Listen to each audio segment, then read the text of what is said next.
Hey folks, and welcome back to another episode of Straight Talk Whiskey. I'm Nick, here with you as always, and thanks for joining us for another Straight Talk Whiskey review. Now this is episode number 61, and as you can tell, we've gone back to Tullamore DEW Irish Whiskey. They've come out relatively recently, though it's been out for a few months, at least available here in the US. It's the Tullamore DEW 15-year-old Trilogy. So, if you've been following along in our review series, you know that I've done many Tullamore DEW reviews. I just happen to really enjoy all the expressions that come along with Tullamore. And so this is the latest installment. Now, it's bottled at 40% ABV, so, wish it could be higher, but it is what it is. So 15 years, obviously, and it's called the Trilogy because we really got the trifecta going on here. So we have the triple distillation, the triple blend. It is a blended Irish whiskey, so that means it's a mix of pot still, malt, and grain whiskey. And the maturation, it's matured in 3 different types of casks. So it's aged in olorosso sherry butts and American bourbon barrels, and then it gets finished in some nice golden rum casks. So that's where you get the Trilogy from, and as always, Tullamore DEW is always innovating and experimenting with different things and really just put out high quality expressions. So let's get right into it. We'll take a look at the color. Pretty standard on the color. We have a nice sort of straw amber going on there. It's going for the nose.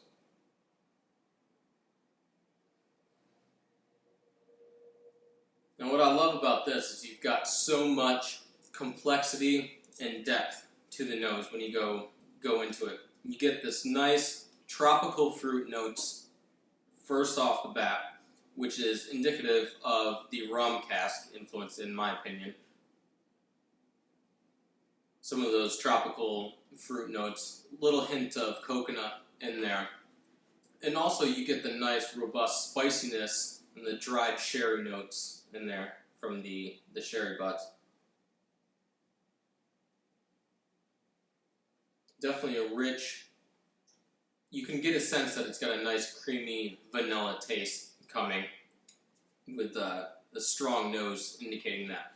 But really interesting because the blending is done so wonderfully with this, you can tell. And I haven't tasted this yet. I've obviously tasted it before. You can see a little bit's gone by. I haven't taken too much out of it yet, but so the blending is just really nice because you can pick apart sort of those 3 different cask types. Like we said, the rum, the olorosso sherry, and the bourbon barrels. So it's nice to be able to pick out those 3 because usually when you get a blend of even 2 or more different cask types or a finish on the end, something tends to pull out in front of the others and is a little bit stronger. But here we have a nice balance. That's why it's the Trilogy, I guess. So let's go in for the taste.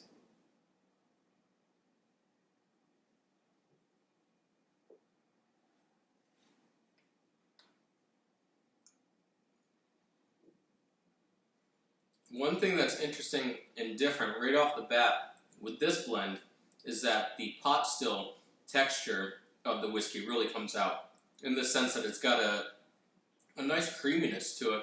It isn't the quick finish sort of with your standard entry-level Jameson Bushmills or even the Tullamore original. It's just this nice creamy note. And the first thing that you get off the bat is a real punch of those tropical fruit notes. Let's see if we can pick those apart a little bit.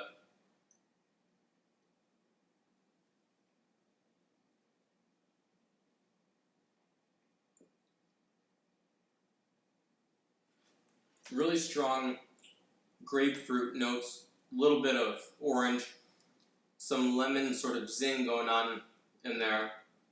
And it's really a nice passage throughout the different cask types because underlying the tropical fruit notes there's this really rich vanilla fudge ice cream note that comes in next. And that really carries us in to the finish, which is this nice, dried, well-matured olorosso sherry, right, from the olorosso sherry butts.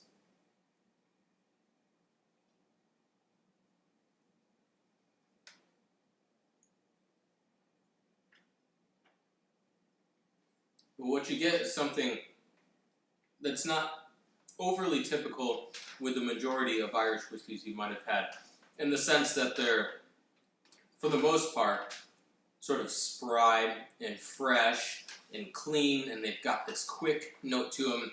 Definitely different in each expression, sure, but unless you're dealing with like a Bushmill single malt or something like that, some of the other Tullamore expressions have this too, but you're usually just getting something that is real quick, clean, crisp. But with this, you have a real depth of flavor to it. So, like I said before, it's really a hint and a nod to the pot still character that's in this. Some people talk a lot about, with Irish whiskies, really sensing the grain whiskey in there, and that's not always a positive note that people are giving when they get a sense of that. It's something that is overtly clean, somewhat sterilized feeling. So in this, you're not getting that for sure. But that triple blend, the pot still malt and grain, are definitely working in harmony. But in sense of the finish and the palate and the mouthfeel is this really rich vanilla, creamy smoothness that's going on in there.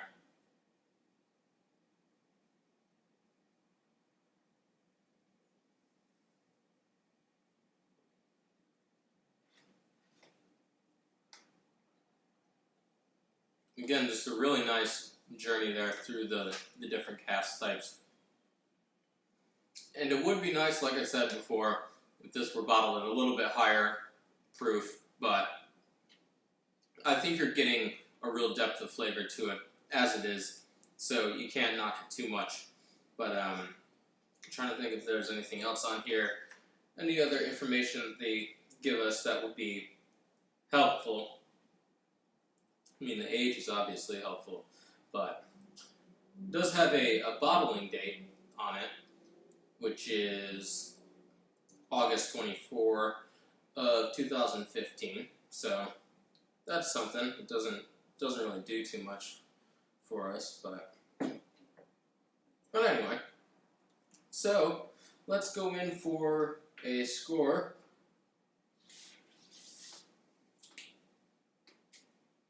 So for episode number 61, I want to get my numbers confused here. The Tullamore DEW 15-year-old blend is a 94 out of 100. Now, if you are interested in specifically Tullamore, or you tend to gravitate towards that, or you want to see more about the different expressions that are out there, you can check, I've got a couple playlists up there on the old YouTubes, and they've got Tullamore DEW up in there, so you can get all of the past episodes on just Tullamore. So, hope you enjoyed. If you're having a whiskey along with me, cheers to you. If you're going to drink responsibly, as always, and we'll see you next time.